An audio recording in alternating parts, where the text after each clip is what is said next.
Pitcher ini cuma punya satu jenis lemparan, tapi itu sudah cukup untuk membuat orang-orang ketakutan. Not over part 2. Setelah sebelumnya Song Dabin memutuskan untuk ikut seleksi tim baseball SMA Daejeon, kita dibawa flashback ke beberapa bulan yang lalu, di mana mantan kepala sekolah SMA Daejeon terlihat untuk kesekian kalinya membujuk seseorang untuk kembali melatih. Meski dia tahu kalau orang itu memiliki trauma dengan baseball, tapi kakek tua itu mengatakan kalau solusi dari semua masalah itu ada di tempat yang paling dia takuti. Kembali ke timeline utama, di mana kepala sekolah SMA Daejeon terlihat begitu senang mendapati kalau seorang pelatih legendaris kini kembali bersedia melatih di sekolahnya. Namun di saat kepala sekolah terus memberikan pujian atas pencapaiannya di masa lalu, pelatih baru itu langsung menaruh cangkir tehnya dengan sangat keras, sembari mengatakan untuk berhenti membicarakan tentang masa lalu. Dan dengan penuh ketegangan, si kepala sekolah pun langsung mengalihkan topik pembicaraan tentang sistem kepelatihan di sekolahnya itu, yang kini telah banyak berubah. Meski si kepala sekolah tidak meragukan sama sekali kemampuan pelatih di hadapannya, tapi dia bertanya apakah pelatih legendaris itu bisa kembali membawa kejayaan SMA Daejeon yang pernah menjuarai turnamen nasional 20 tahun yang lalu. Membentuk tim untuk meraih kemenangan itu sangatlah mudah, yang sulit adalah membentuk tim yang tidak terkalahkan. Sementara itu, di luar gedung sekolah, beberapa pemain dari tim baseball SMA Daejeon terlihat begitu excited karena hari ini untuk pertama kalinya akan diadakan seleksi terbuka. Namun beberapa di antara mereka juga menilai kalau hal itu jelas sangat merepotkan dan mereka sangat penasaran sosok pelatih baru seperti apa yang berani-beraninya mengubah aturan sekolah. Dengan pemikiran yang sama seperti pelatih barunya itu, Jong Noel kemudian menduga kalau sang pelatih kemungkinan ingin memilih pemain baru dengan tangannya sendiri. Dan di tengah percakapan itu, ketika seorang pemain paling belakang menoleh ke arah lapangan, di sana dia menemukan ada seseorang yang sedang berbaring. Melihat sosok yang tak asing itu, Jong Noel pun sontak langsung terkejut.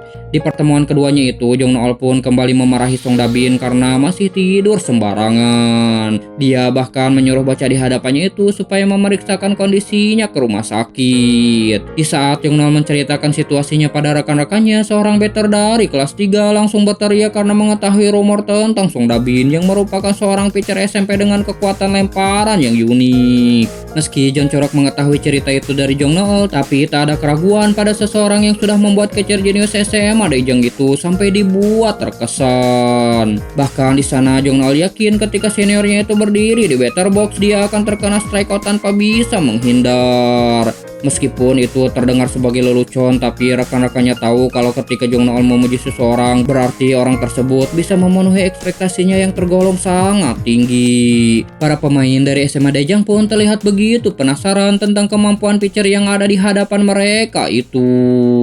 Namun di tengah perbincangan itu, tiba-tiba staf kepelatihan menyuruh mereka untuk segera bersiap-siap karena tes seleksinya akan segera dimulai. Total ada 14 anak kelas 1 yang akan mengikuti seleksi.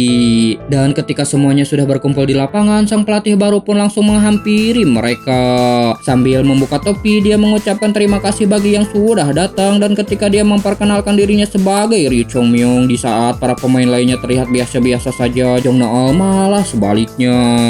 Dia terlihat sangat terkejut mendengar nama legendaris itu.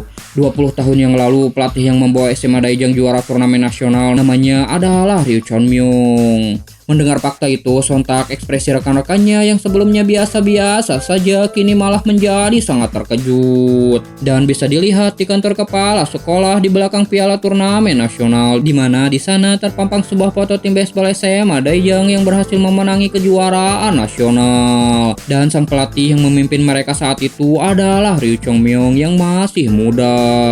Kalau begitu, haruskah kita memulai tesnya? Jong Noel yang terlihat excited bahkan menjelaskan kalau pencapaian masa lalu pelatih mereka saat ini itu tidak berhenti sampai memenangi turnamen nasional saja. SMA Seoul Shinlin dan Gyeonggi Gyoji yang saat ini memiliki ketenaran yang sangat tinggi, dua sekolah yang sebelumnya tidak dikenal itu di bawah kepemimpinan pelatih Ryu Chong-myung berhasil menembus semifinal. Dan berkat pencapaiannya itu, kedua tim tersebut berhasil masuk ke jajaran tim baseball terkuat yang baru. Dia adalah seorang tokoh legendaris dari baseball tingkat SMA. Tapi yang membuat Jong Noel penasaran adalah karena menurut kabar yang beredar, pelatih di hadapannya itu sudah memutuskan untuk pensiun dari dunia baseball saat dia jadi pelatih di SMA Daejeon. Namun kenapa sekarang dia malah memutuskan untuk kembali? Di hari pertamanya menjadi pelatih di sana, Ryu Chong-myung mengatakan kalau secara tegas dia akan mengurangi jumlah pemain yang sebelumnya lebih dari 40 orang. Dia melakukannya karena untuk meminimalisir konflik di bangku cadangan dan perselisihan mengenai perilaku yang adil dalam keikutsertaan. Dia juga akan meniadakan masalah korupsi karena hanya pemain-pemain pilihannya sajalah yang hanya akan bergabung. Dia bertekad di masa kepemimpinannya ini kualitas manajemen dan kepelatihan akan sangat ditingkatkan. Jumlah pemain yang akan masuk ke dalam skuad yang dia latih hanya akan dibatasi 30 orang saja. Dan karena jumlah pemain senior yang hampir mendekati angka itu, pelatih Ryu Chong-myung pun mengatakan di seleksi kali ini dia hanya akan menerima setidaknya 7 orang saja.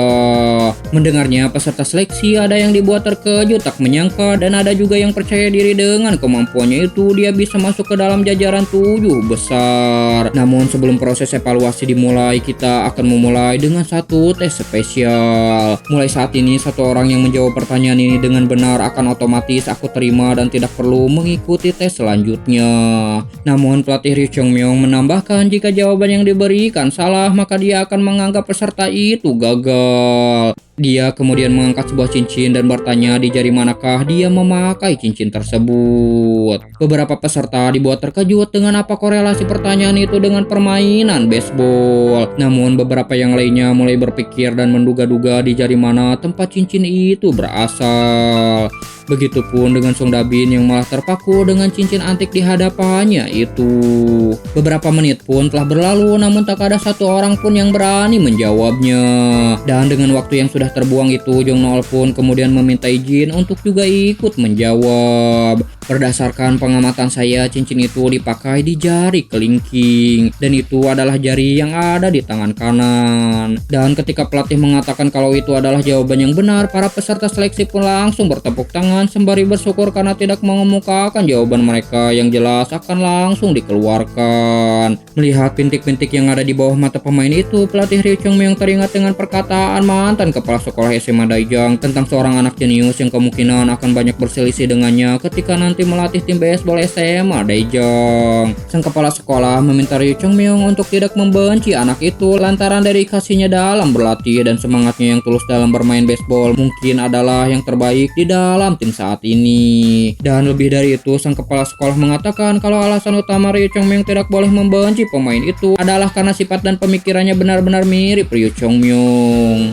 Seperti melihat versi diriku yang lebih muda dan aku benar-benar membenci itu. Dan di balik pertanyaan itu, pelatih Ryu Chong-myung menegaskan jika mereka ingin dilatih olehnya, maka mereka harus benar-benar mengamati situasi. Mata mereka harus menangkap bahkan sesuatu yang tidak penting sekalipun.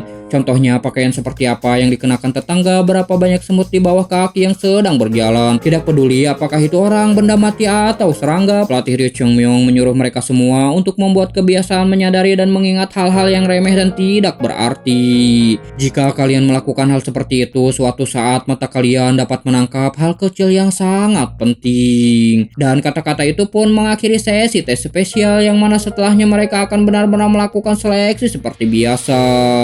Tim baseball SMA Daejeon tes seleksi terbuka anggota baru akhirnya dimulai. Di tes pertama mereka disuruh berlari 50 meter untuk mengukur kecepatan. Dan pada tes itu Song Da-bin mencatatkan waktu 7,40 detik. Sementara untuk tes kedua yaitu memukul bola ketika giliran Song Da-bin tiba. Ha Seung-ji yang saat itu menjadi pitcher terlihat penasaran dengan kemampuan seseorang yang mendapatkan rasa kagum dari si jenius Jong Noel. Jong Noel sendiri yang saat ini menjadi catcher terlihat penasaran dengan kemampuan memukul Song Da-bin. Di tengah ekspektasi mereka itu, Song Da-bin yang tidak pernah menjadi batter tiba-tiba merapatkan kedua pahanya yang membuatnya terlihat seperti seseorang yang sedang menahan kencing. Dan pose tak biasa itu pun jelas langsung membuat semua orang yang ada di sana tertawa ngakak. Namun meski Ha Seung-ji juga sempat menertawakan pose better pemalu itu, tapi dia tidak ingin menganggap remeh seseorang yang telah diakui oleh Jong No-eul. Dia sangat yakin dengan standar Jong No-eul, setidaknya Song Da-bin memiliki kemampuan memukul selevel Chon Chorok yang sudah di ranah tingkat nasional. Sebuah ancang-ancang langsung dia lakukan dan terlihat bola melesat menuju base home. Namun itu bukanlah lemparan yang diinstruksikan oleh Jong No-eul. Melihat bola yang melesat ke arahnya, Song Da-bin pun langsung mengayunkan batnya. Namun bukannya menargetkan bola, bat itu malah melayang ke tengah lapangan dan hampir saja menghantam Ha Seung-ji yang sedang berdiri di atas moon. Di saat pitcher SMA Daejeon itu ketakutan dengan ulah Song Da-bin, para pemain seleksi lainnya malah kembali dibuat tertawa dengan tindakan konyolnya. Dan melihat itu, sang pelatih pun langsung menganggap Song Da-bin gagal pada tes kedua ini. Di sana Jong No-eul kemudian menghibur Song Da-bin meskipun dia telah gagal di tes batter, namun dia masih memiliki kesempatan untuk menunjukkan kemampuannya pada tes pitcher. Dan untuk peserta selanjutnya, begitu pria itu menginjakkan kaki di batter box, Jong No-eul langsung menyadari kalau peserta kali ini sudah memupuk banyak pengalaman menjadi batter hanya dengan melihat posisi kedua kakinya dan juga pose tubuhnya. Menyadari hal itu, di sana Ha Seung-ji juga memberikan kode pada Jong No-eul kalau dia akan memberikan lemparan curveball. Namun catcher SMA Daejeon itu melarangnya lantaran ini adalah sebuah tes untuk melihat kekuatan memukul seseorang. Maka dari itu dia pun memberikan isyarat untuk melemparkan lazy left hand curveball yang sangat mudah untuk dipukul. Sebuah ancang-ancang sudah Ha Seung-ji lakukan dan bola pun langsung melesat ke arah catcher. Namun di sana Jong Ho-sung sudah menunggunya layaknya hewan buas yang sedang kelaparan. Dan boom, bola pun berhasil dipukul dan melambung ke atas. Di saat orang-orang mengira kalau pukulannya itu akan menghasilkan home run, bola yang melambung tinggi itu terlihat kehabisan kekuatan dan kembali ditarik gravitasi yang membuatnya masih jatuh di dalam garis lapangan. Sekilas teknik pukulan itu mirip dengan yang dimiliki Chon Chorok, namun Jong No-eul mendapati perbedaan kecil di mana timing pukulannya itu berbeda jauh. Ditambah lagi orang itu malah melangkahkan kakinya saat mengayunkan batnya. Sebelum tes itu dilanjutkan, sang pelatih kemudian bertanya apakah yang membuat bolanya melambung tinggi. Jika kita tidak menyelesaikan masalahnya dari akar, bukankah situasi yang sama akan terus berulang? Pelatih Ri Chong-myung menjelaskan jika dia menggerakkan kaki tumpuan saat mengayun itu akan membuat keseimbangan terganggu dan tenaga yang dikeluarkan menjadi berkurang setengahnya. Dia juga mencemooh kesombongan peserta di hadapannya yang berpikir bisa melakukan sebuah home run hanya dengan menggunakan kekuatan tubuh bagian atas saja. Aku tidak berharap kau begitu objektif karena itu sudah cukup mengesankan. Keluarlah dari batter box saat ini juga. Mendengarnya, Jong Ho-sung langsung dibuat terkejut karena mengira kalau dirinya telah gagal. Namun ternyata alasan pelatih Ri Chong-myung menyuruhnya keluar adalah karena dirinya telah dinyatakan lulus seleksi. Dan sontak hal itu pun langsung membuat orang-orang yang ada di sana terkejut. Seorang peserta langsung berlari ke arah pelatih mempertanyakan apakah pengumuman kelulusan akan langsung diumumkan di tengah pengujian. Dia tidak pernah mendengar hal seperti ini akan dilakukan. Namun dengan dinginnya sang pelatih mengatakan kalau mereka baru saja mendengarkannya. Sekarang hanya tersisa 6 kandidat lagi. Jika kau bermalas-malasan, posisi tersebut akan terisi dengan cepat. Singkatnya, tes batter pun berakhir dan hanya Jong Ho-sung sajalah yang lulus di tes kedua ini. Dan di tes ketiga yaitu playing atau bertahan, lagi-lagi Song Da-bin mendapatkan kesempatan pertama untuk berdiri di lapangan. Dan di sana para peserta lain terlihat penasaran hal konyol apa lagi yang kali ini akan dia lakukan. Namun di sisi lain Jong No-eul yang mengetahui kalau kini Song Da-bin menjadi bahan olok-olokan cuma tersenyum sinis karena dia tahu ketika temannya itu sudah berdiri di atas mound sebagai seorang pitcher, lemparannya itu akan membungkam mulut pengecut mereka semua. Sementara itu di dekat home plate, pelatih Ri Chong-myung menyuruh Chon Chorok untuk memberikan pukulan tricky play ball untuk mengetes kemampuan menangkap bola Song Da-bin. Dengan pukulan itu pelatih yakin seorang anak SD saja akan bisa menangkapnya. Ketika bola itu sudah dilambungkan ke tengah lapangan, terlihat Song Da-bin yang berlari berusaha untuk menangkapnya. Namun baginya bola itu seperti belut yang licin yang setiap kali dia berusaha menangkapnya, bola itu selalu saja keluar dari sarung tangan. Dan pada percobaan pertamanya itu Song Da-bin pun gagal menangkap bola. Melihat itu, para peserta lain kembali menertawakan kemampuan Dabin dan bahkan menilai tidak paham dasar-dasar bermain baseball. Begitupun juga dengan Jung Nool yang tidak menyangka kalau kemampuannya selain melempar bola itu benar-benar sangat payah. Namun pada percobaan keduanya, Song Dabin berhasil menangkap bola meski dengan tangan yang tidak menggunakan sarung tangan. Dia langsung melakukan ancang-ancang berniat melemparkan bola itu ke arah base pertama. Melihat pose seorang pitcher yang saat ini Song Dabin lakukan, Jung Nool pun langsung teringat dengan kekuatan lemparan orang itu. Lantas dia pun langsung berteriak menyuruh Byung Tae-sang yang saat ini menjaga base pertama untuk segera fokus. Dalam sepersekian detik, bola langsung melesat dengan cepat bahkan membuat infielder SMA Daejeon itu terhempas ke belakang. Di tengah keterkejutan para pemain dan pelatih dengan lemparan itu, untungnya Byung Tae-sang berhasil menangkap bola. Mereka yang tadinya meremehkan Song Dabin seketika dibuat ketakutan menyaksikan kekuatan lemparannya. Bahkan seorang pemain senior SMA Daejeon mengatakan kalau lemparan barusan setidaknya bisa mencapai kecepatan 140 km per jam. Dan dengan keringat dingin yang menetes di wajahnya, kini mereka tahu kenapa orang itu mendapatkan pengakuan dari Jung Nool. Namun di tes fielding kali ini, karena yang dinilai adalah kemampuan menangkap dan melempar bola, Song Dabin pun dinyatakan tidak lulus. Bahkan pelatih merasa sia-sia mengikut sertakan Song Dabin pada tes yang dia tidak paham dasar-dasarnya saja. Dan pada tes ketiga itu, orang yang dinyatakan lulus justru adalah seseorang anak yang terlihat paling lemah, namun dia bisa membaca pergerakan bola bahkan sebelum batter memukul bola. Orang itu bernama Song Siul. Pelatih Ryu Chang-myung yang menyadari bakat anak itu bahkan menyuruh John Chorok untuk menambahkan kecepatan memukulnya menjadi 10 mil per jam. Meski John Chorok bisa melakukannya, namun dia bahkan merasa kalau dirinya saja tidak akan bisa menangkap bola dengan kecepatan seperti itu. Tidak masalah kalau kau tidak bisa menangkapnya. Aku ingin kau tetap melakukannya, jadi lakukanlah tanpa ada kesalahan. Dan benar saja, dengan kecepatan bola yang seperti itu, Song Siul terlihat sangat kesulitan untuk menangkap bola meskipun dia bisa membaca pergerakannya. Setiap kali peserta itu hampir mendekati bola, pelatih Ryu Chang-myung terus menyuruh John Chorok untuk menaikkan kecepatannya, dan hal itu jelas membuat Song Siul bertanya-tanya kenapa kekuatan pukulannya malah semakin lebih cepat. Namun dengan kecepatan yang sudah ditingkatkan berkali-kali itu, anak tersebut masih bisa menyentuh bola. Singkatnya, setelah dia menerima 16 pukulan dari batter, pelatih Ryu Chang-myung pun menghampirinya.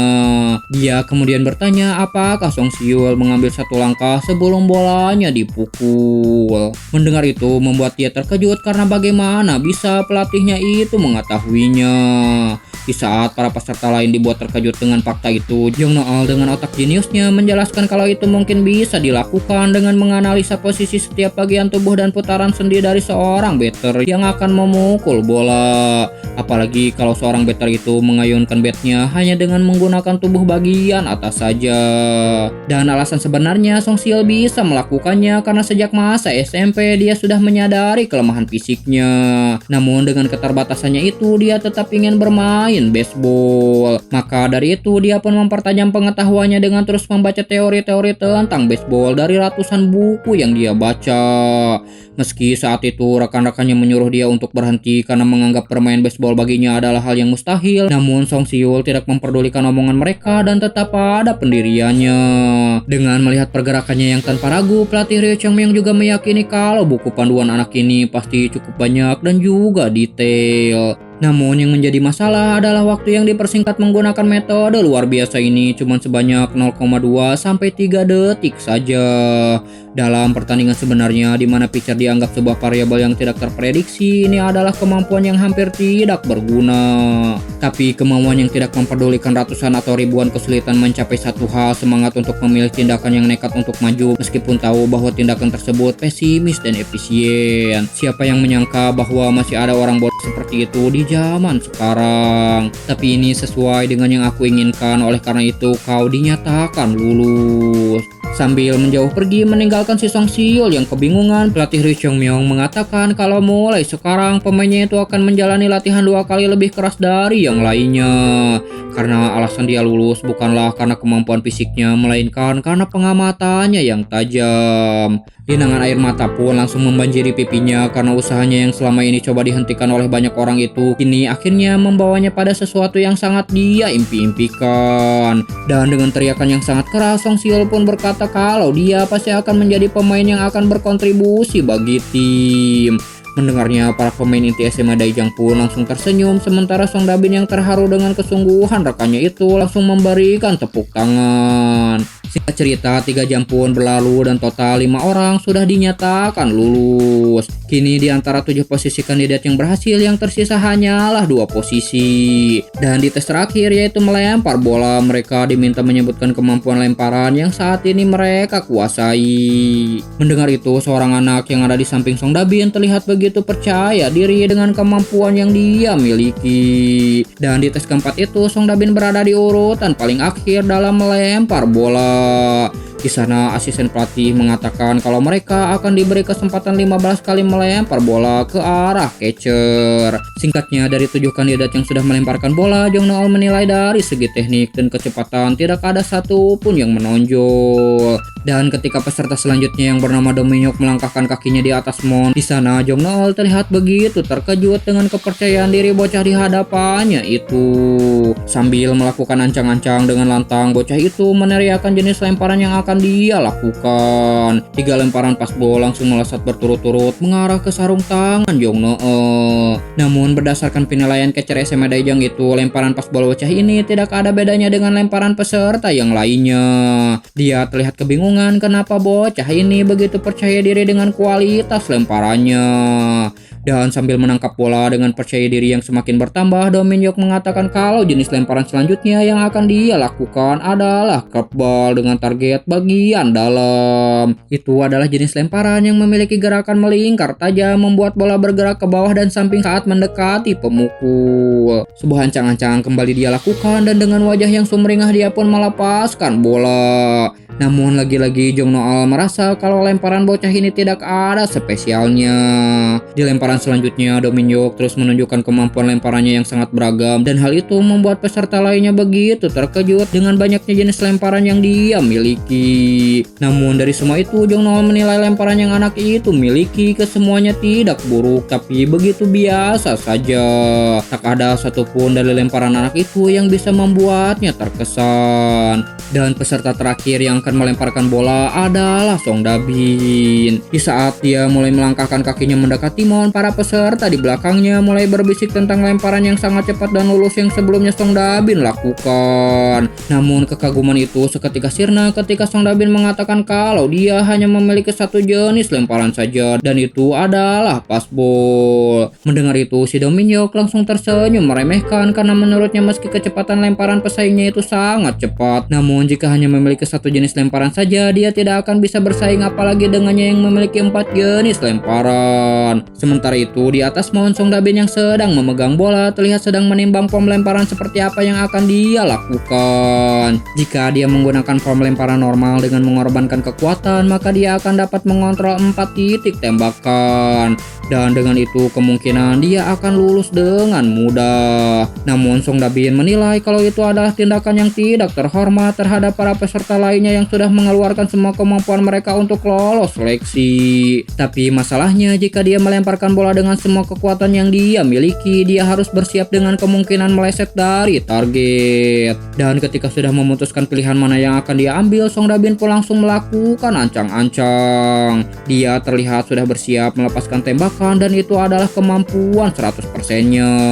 Jong Nool yang melihat pose lemparan Song Dabin terlihat begitu bersemangat menyaksikan lemparan seperti apa yang akan pitcher masa depan SMA Daejang itu lepaskan. Namun meski sedari tadi Jong Nool sudah memfokuskan diri, tapi dalam sepersekian detik sebuah bola terlihat sudah berada di hadapannya, dan sebuah hantaman keras pun langsung membuat catcher SMA Daejang itu terpental ke belakang. Ekspresi keterkejutan langsung ditunjukkan oleh semua orang yang ada di sana menyaksikan kengerian lemparan yang dimiliki oleh Song Dabin. Bahkan seorang senior kelas 3 mengatakan kalau mereka telah menemukan seorang jenius baru. Sementara itu di sisi lain, Jong Noel yang sudah menerima lemparan mengerikan itu langsung menghampiri Song Dabin yang saat ini masih berdiri di atas moon. Dengan muka yang masih ketakutan, Jong Noel kemudian bertanya kenapa lemparan yang Song Dabin lepaskan barusan itu sangat berbeda dengan lemparannya yang beberapa bulan lalu. Lemparanmu yang barusan menjadi kurang halus dan jadi lebih cepat. Apa yang sebenarnya telah terjadi?